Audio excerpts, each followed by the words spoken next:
mean, obviously, whatever happens, nobody can take these medals away from me. And even if I don't win another medal, I'll be going back a double Olympic champion to Ireland. Welcome to Watch Mojo. And today we're counting down our picks for the top 20 times Olympic athletes cheated. I have no one to blame but myself for what I've done. For this list, we're looking at the most noteworthy times Olympians were caught cheating, whether they were aware of it or not.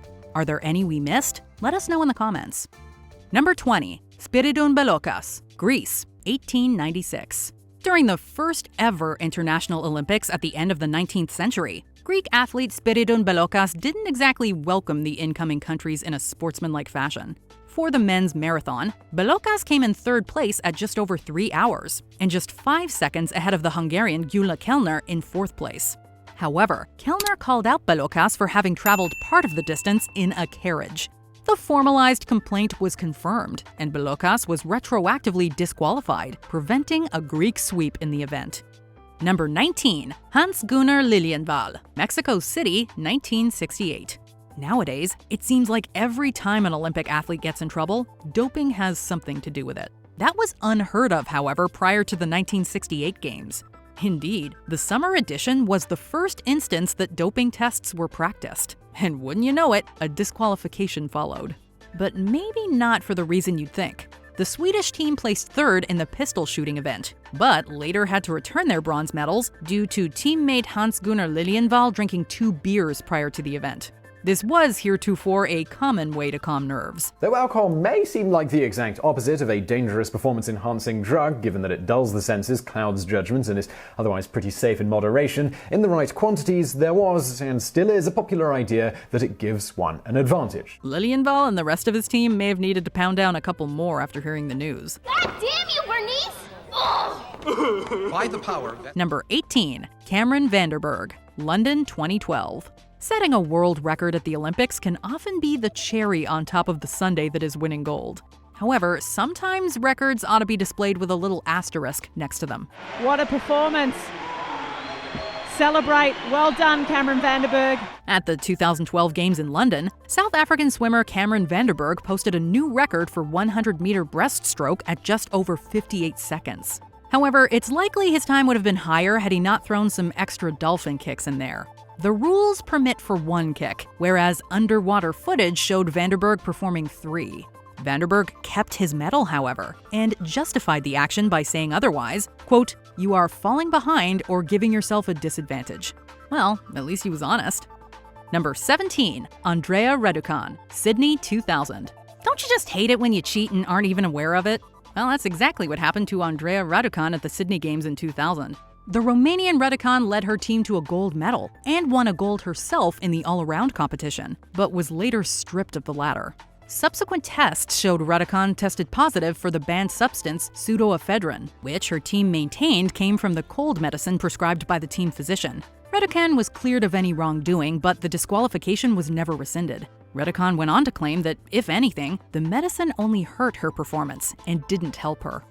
Number 16. Bertil Sandström, Los Angeles, 1932. Honing your physicality to compete on the Olympic stage is a feat all its own, but controlling an animal is another thing entirely. Swedish horse rider Bertil Sandström had continued success at the Olympics, earning silver medals in 1920, 1924, and 1932 for various dressage events. However, the last of those competitions also saw Sandström disqualified in the individual event. Though he was lined up to earn his 4th silver medal, his placement was revoked with the revelation that he'd been using illegal clicking sounds to manipulate his horse, thus giving him an unfair advantage.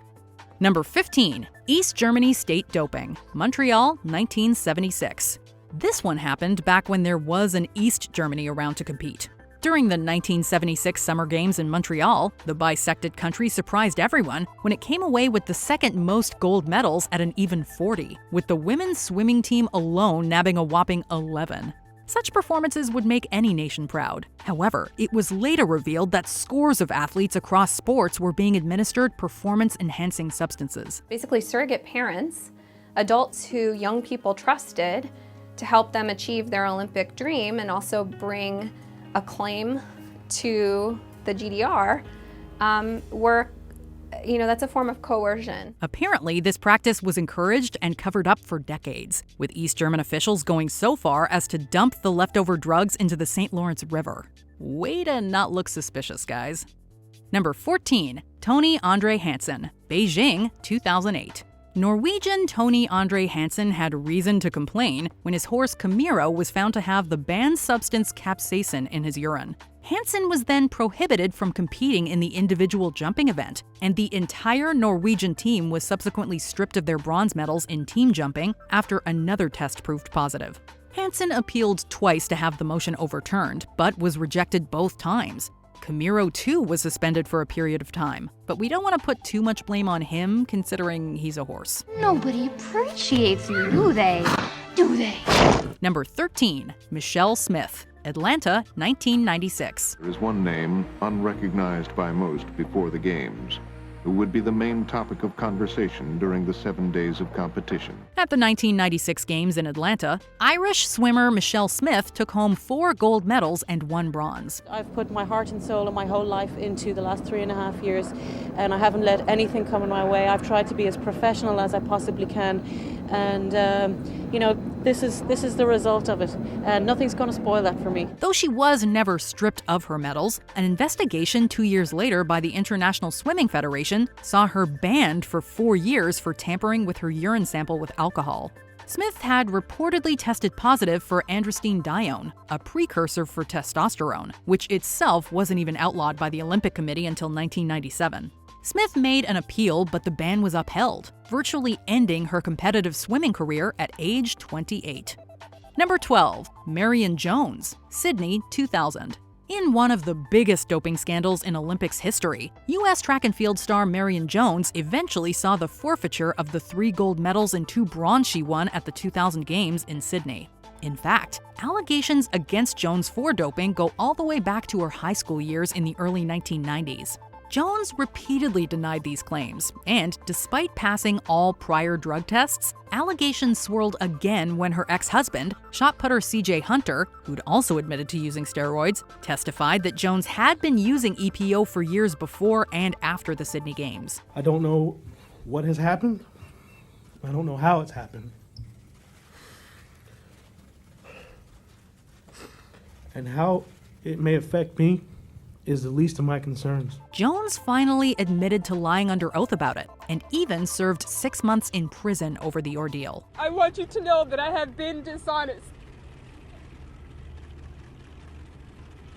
And you have the right to be angry with me. Number 11, Dongfeng Xiao, Sydney, 2000. Though this scandal certainly can't take away from Dongfeng Xiao's athletic prowess, it did take away her bronze medal. After helping the Chinese gymnastics team place 3rd, supposedly at the age of 17, Dong later registered as a technical official at the 2008 Games. The trouble was, her new certification's birth year clashed with the one from 2000, meaning she was actually 14 in Sydney, and 2 years too young to compete on the senior team. Fans have since been critical of underage athletes being pushed, as Dong's bone necrosis forced her to retire at just 15. Number 10, Emperor Nero, Greece, 67 AD. We guess if you're the literal emperor of Rome, you can pretty much get away with anything, but history will still judge you when you're gone. Way back in 67 AD, Emperor Nero participated in the Olympic Games. Only his performance was very unusual. After artistic sensibilities were incorporated into the athletic events, Nero did everything from singing to theater. Unsurprisingly, Nero won every event he participated in, including a chariot race that he quit after being thrown on the grounds that he would have won. Growing up, we all had that friend that we'd let win no matter what, and it sounds like Nero was that to all of Rome.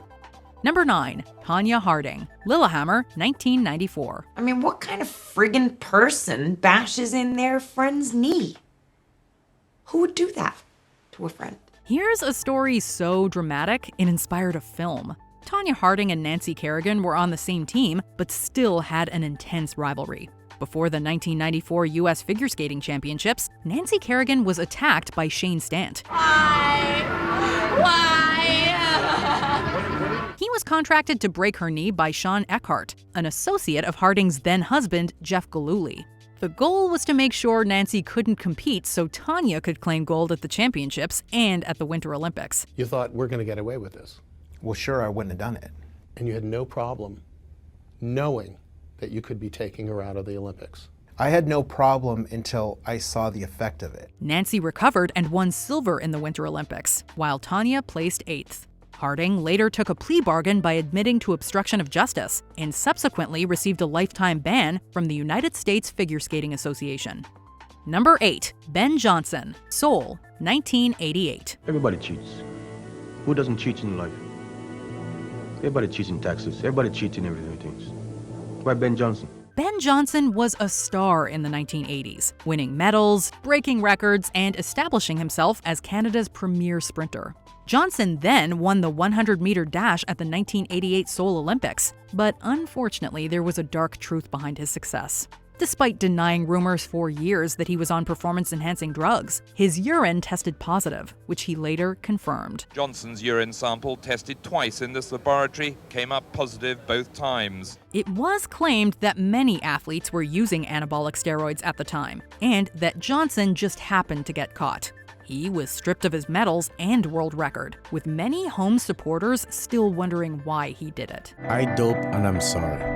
I have to live with that. Number 7. The Chinese, South Korean, and Indonesian badminton teams. London 2012. Not giving your all during an Olympic competition is actually against the rules, as we found out at the 2012 London Olympics. During the group stages of the women's badminton doubles tournament, the event became surrounded with controversy as multiple teams were accused of not using their best efforts. Deliberately serving into the net, again and again, 8 times, despite a chorus of boos and a warning from officials. Then, watch this. China lets it drop, and South Korea follows up by serving it way outside the line. Actually, they allegedly started to purposefully lose matches so they could get easier matchups for the knockout stage. And reaction has been mixed. I mean, there have been some that say, it was inevitable the way that the competition stages work, and it's not the fault of the athletes. It's the rules that should be changed. While others say, there's no excuse for this. It brings a bad name to badminton. It got ridiculous, with teams making basic errors that were uncommon in professional sport. The 3 teams were ejected from the competition for, quote, conducting themselves in a way that was abusive and detrimental to the sport. Depressing. I mean, who wants to sit through something like that? One could argue the tournament structure is more at fault, but that doesn't change what the rules were at the time. Number 6. The East Germany Luge Squad, Grenoble, 1968. Named at the time as the world's most perfect female luger, East Germany's Enderlein was a favorite to win at the 1968 Winter Olympics in France. And she did win first place with surprising speed, as did her East German teammates, who won 2nd and 4th place. But something seemed off. An event supervisor tested the luge's steel blades with snow, which supposedly, quote, hissed and vaporized. The officials concluded that the sleigh had been heated to melt the track's ice and increase speed. The team was disqualified, but the incident has remained contentious, with some home officials claiming Enderlein's innocence, with rumors of intrigue behind the allegations. Number 5. Boris Onyshenko, Montreal, 1976. A world-class pentathlete, you'd think that the USSR's Boris Onyshenko might have been able to win through skill alone. But it seems Boris wanted to be certain of victory. During his fencing bout against the British contender Jim Fox, the Brits noticed something was off. Boris was getting points without even touching his opponent. In electric épée fencing, a point is registered when the tip of the weapon is depressed with enough force to complete an electric circuit. Beneath a layer of leather, there was a button leading to a wiring system. Press the button, and the sensors in the arena were told there'd been a hit.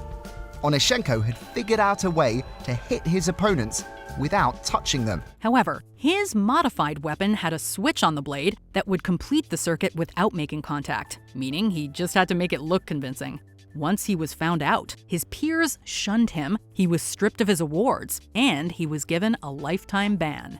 Number 4. Madeline de Jesus, Los Angeles, 1984. Puerto Rican athlete Madeline de Jesus was competing in multiple events, but pulled her hamstring during the long jump. So instead of sacrificing the opportunity to compete in the 4x400 relay, she came up with something out of a movie plot. Margaret, her identical twin sister who was also an athlete, would swap outfits with her, allowing Margaret to compete in her place, and no one would be the wiser. And it worked, until Madeline's coach found out, and instead of going along with the ruse, he pulled the entire team from the event. Madeline and Margaret were banned from future international competitions, and their unknowing teammates also received a suspension. Number 3. Fred Lors, St. Louis, 1904. During the 1904 Summer Olympics, Frederick Lors was competing in the marathon. He ran the first 9 miles but stopped from exhaustion. That's when his manager decided to give him a helping hand. Fred was driven the next 11 miles of the marathon, after which he continued on foot into the Olympic Stadium and was greeted as the winner. Fred obviously knew this was pure cheating, but went along with it anyway, purportedly as a joke. He later confessed what had happened, and another runner was awarded the medal. Number 2. Russia's doping scandal, Sochi 2014. Millions of citizens of Russia are united by the Olympic dream. Our national pledge to you is the choice of Sochi is the best choice. As we learned from the East Germans back in 1976, it's one thing for an athlete to cheat, but for an entire country to allegedly sponsor the cheating is quite another.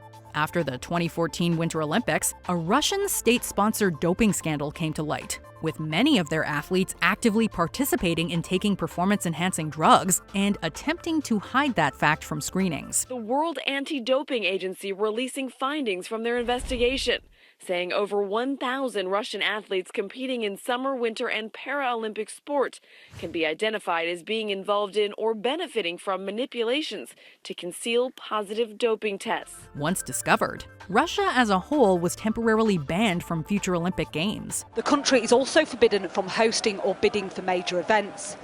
This represents the most severe sanction yet for a doping scandal which shocked the world. Though some of the disqualifications were nullified and some medals returned, the fallout from the investigation was, needless to say, extensive. Before we continue, be sure to subscribe to our channel and ring the bell to get notified about our latest videos. You have the option to be notified for occasional videos or all of them. If you're on your phone, make sure you go into your settings and switch on notifications. Number 1. The Spanish Paralympics basketball team, Sydney 2000. The Spanish team were I think, laughed at and labelled the most unsporting team in history. I mean, unsporting is the wrong word, it's a euphemism for cheating. During the 2000 Sydney Paralympics, there was more concern for doping than finding out if athletes were actually legitimate Paralympians. So, Fernando Martín Vicente, the head of the Spanish Federation of Sportspeople with Intellectual Disabilities, had an idea. A terrible idea. The team recruited players who faked having an intellectual disability. They went on to win gold by a huge margin, and Spain celebrated. After beating the Russians in the final, they posed for a victorious team shot and were splashed all over the front page of Marca, the biggest paper in Spain. But one of the players was an investigative journalist. At the beginning, I thought that it was totally impossible for someone to be capable of carrying out something like this. It just seemed completely incredible. And that was the reason why I got involved. Carlos Ribagorda blew the whistle on the entire scheme. The team was disqualified, and Vicente resigned. Do you agree with our picks? Check out this other recent clip from WatchMojo, and be sure to subscribe and ring the bell to be notified about our latest videos.